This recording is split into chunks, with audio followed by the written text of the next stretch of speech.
सपा मुखिया अखिलेश यादव अचानक वृंदावन आए। उन्होंने ठाकुर बांके बिहारी मंदिर के दर्शन किए। उन्होंने मीडिया से बात करते हुए कहा कि बांके बिहारी मंदिर में श्री कृष्ण जन्माष्टमी पर जो हादसा हुआ है उसके लिए प्रदेश सरकार जिम्मेदार है।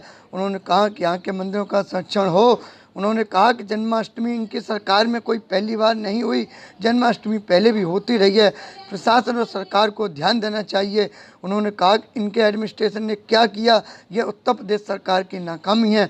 उन्होंने कहा कि क्योंकि पूरा फोर्स मुख्यमंत्री जी की सुरक्षा में लगा हुआ था। उन्होंने प्रदेश सरकार पर जमकर निशाना साधते हुए कहा, यह बीजेपी की पहली ऐसी सरकार है जो विकास रोककर विकास की बात करती है। आइए सुनते हैं अखिलेश यादव ने कैसे साधा निशाना। भैया बिगर आईडी कह रही है। आखिरकार पहले से मन रही है जन्माष्टमी, कोई पहली बार तो नहीं मनी। सरकार ये भी दावा नहीं कर सकती कि जन्माष्टमी इनकी सरकार में पहली बार मनी। कितनी वर्षों से मन रही है, कभी हादसा नहीं हुआ। अगर कभी हादसा हुआ होगा तो ऐसा हादसा नहीं हुआ होगा जो कि जान चली गई हो लोगों की।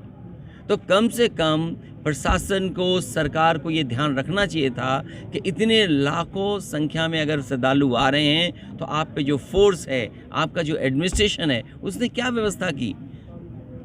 अगर किसी की नाकामी है तो वो सरकार की नाकामी है। सरकार की नाकामी इसलिए है क्योंकि मुख्यमंत्री जी खुद आए थे, पूरी फोर्स, पूरा इंतज़ाम तो उनकी सुरक्षा में लगा था।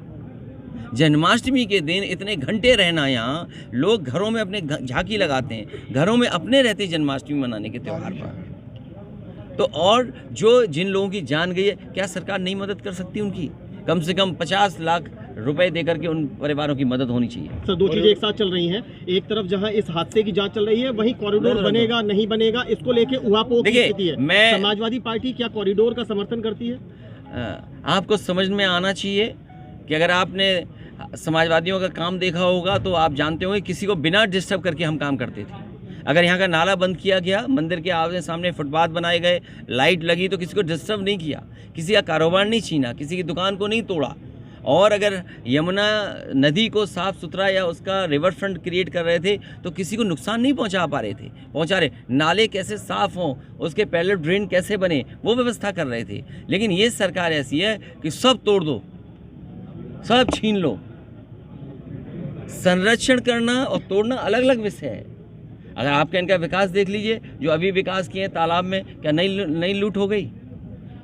जो तालाबों का सौंदर्यीकरण हुआ, जो पौराणिक स्थानों का सौंदर्यीकरण किया, क्या यहाँ के जो अधिकारी बैठे हैं डेवलपमेंट अथॉरिटी के या जिनके पास उसके अध्यक्ष हैं, क्या उन्होंने लूट नहीं की? वृंदावन बचाओ समिति अगर कॉरिडोर के विरोध में कम से कम जो समिति है उसके जो ब्लूप्रिंट तैयार हो रहा है, कौन आर्किटेक्ट है, कौन प्लानर है, कम से कम वो बात तो सामने आए।